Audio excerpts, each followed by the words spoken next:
Hey guys, Zangetsu 134 here, bringing you the latest Kamen Rider build review with Kamen Rider Build episode 12. And this episode, 20, episode 20. I'm not even gonna, I should probably start over, but I'm not. I'm not. Because I feel dumb. I'm doing this, that's to be like the 40th, 50th vlog I've done. Because before I started with Garo, which I'm still trying to figure out, figure out a way to do those again, and I'm doing Kamen Rider Build in the meantime. Anyway, so in episode 20, we see more about Misora's healing powers as she once again uses them to heal Ryuga after his injuries in both this episode and the previous episode, as well as her using her powers on the Prime Minister to heal him from the effects of Bloodstalk's venom. While this is going on, Grease and the Hokuto trio are continuing their quest to gather all of Toto's full bottles. Meanwhile, Gentako, using his power abusively as the interim Prime Minister, orders Ryuga and a battalion of his men and guardians to storm the city of Hokuto while they distract Grease and the Hokuto trio at getting full bottles. All the while, Sento is trying to figure out a way to make himself stronger so that he can prevent Ryuga from destroying himself using the Splash Driver. This comes in the form of Bloodstalk giving him the Hazard Trigger, allowing him to become Kamen Rider Build Rabbit Tank Hazard. So yeah, this episode, definitely another episode that's just a build-up of the Hazard Trigger. And this about how Sento is afraid to use the Hazard Trigger as it would cause him to go berserk, and also because he doesn't want to use the powers to fight a war. He wants to use it to protect people. Unfortunately, both Gentako and Ryuga are both probably the most... As much as I don't like agreeing with the villain, they both bring up a good point that they can't stay on the defensive forever, and that, eventually they're going to have to fight back, and they're going to have to stop Hokuto from taking over Toto. Which more or less leads to Ryuga deciding to finally side with Gentako and invade Hokuto, even though that would mean probably killing a bunch of innocent people. We also get more on Misora using her abilities to heal people, most likely from, being injured by weapons using full bottles or just toxins created by full bottles. And she can not only heal Ryuga and Sento of their wounds. Well, I mean, granted, we haven't seen her heal Sento, but I assume she could. So not only is she able to heal people who have been wounded by full bottle injuries, she can also purify toxins as she does with the Prime Minister. Which also leads to Gentako finally being removed from power, as the Prime Minister can now finally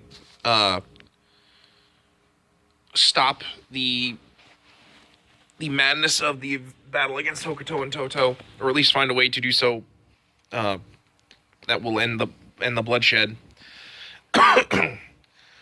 And more or less, Sento spends the whole episode just trying to figure out what he's going to do to prevent Ryuga from destroying himself. Also because and also finding a way to use the Hazard Trigger without killing the Hokuto trio. We also get some good stuff with Grease, where Grease says he has no memories, but acts like he does, that he really does care about the Hokuto trio. They say he doesn't remember their names, and that the Hokuto trio fake that they don't actually use their real names, they're using code names.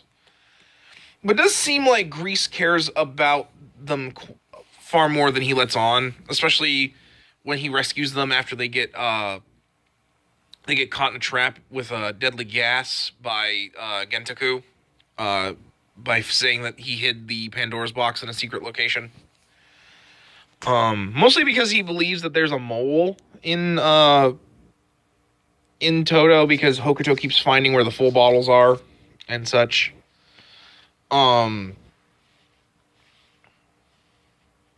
Yeah, so like, yeah, no, they believe there's a mole, so he uses that to draw them to a trap, which I thought, I have to admit, it was pretty clever thinking. And more or less wants to stop Crush Faust, who has relocated to Hokuto, or at least part of Faust, aka Bloodsack. But yeah, it's a decent episode. It's very much just kind of fillery. I liked it. I really like the fact that Ryuga is still trying to use the power of the full bottles or of the Splash Driver to try and end the war and defeat Greece, but it's clearly killing him. But he refuses to listen to Bill because he wants to be Bill's strength. And I also like the fact that we finally saw that, Greece is weakened by the effects of the Splash Driver as Greece. When he uses his super move to free them from the poison gas, he immediately de-transforms and can't move. So he sends the Hokuto trio to stop Cross Z from invading. Yeah, we also get another battle between Night Rogue and Build, which will be, I think, probably the last time Rabbit Tank Sparkling is going to be useful as, well, next episode we get the beginning of the Build Hazard form.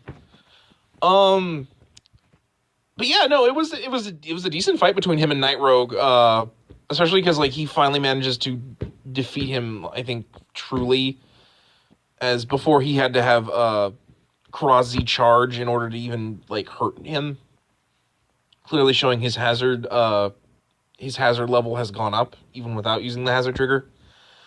But yeah, and I like the ending where we see how the hazard trigger affects henshins, where it basically creates, like, these big presses that, like, combine together with the two sides of Build on each side, and it creates this blackened version of Kamen Rider Build Rabbit Tank. Although it's not truly Rabbit Tank, as he's got, like, all sorts of horns, kind of, like, implying that it's, like, a devil, or that he is, like, has become, like, a devil-like character. It's really not made exactly clear exactly why it changes like that. I think it's cool, and I'm definitely looking forward to seeing the reason. But yeah, I think it was a good episode. Like I said, it was very much kind of just a bit fillery. I mean, not bad fillery, just, like, it was just setting up the fact that the war is kind of reaching a boiling point, and that sooner or later one of them is going to have to, like, in order for Toto to make any progress, they're going to have to push forward. I know that this is also, I think, kind of going to be the end of, like, Hokuto being, like, the driving factor, because I know we're going to be getting some new villains based off suits from the movie, and we're also going to be getting Kamen Rider Rogue, and I think they're going to be coming from Sato, which, we haven't seen a lot of it all in the show. The other of the three countries Japan has split itself into, especially because we have yet to see them do really anything evil. Mostly we've only seen the, like, Hokuto doing stuff and Toto. So yeah, I'm looking forward to that, especially Kamen Rider Rogue, because I really like his design, and I think he's going to be probably one of my favorite riders. I think this definitely implies that Gentaku escapes to Sato to become Kamen Rider Kamen Rider Rogue using the Croc full bottle and a Splash Driver, but we'll see. Especially because I know they're also repainting this Trans Steam Gun into the Nebula Steam Gun, so I'm curious to see how that's going to turn out. But yeah, guys, I think I'm going to end this one a little bit early. I know it's shorter than my last few, but I really don't have a lot to say. I thought it was a good episode. There was some good action.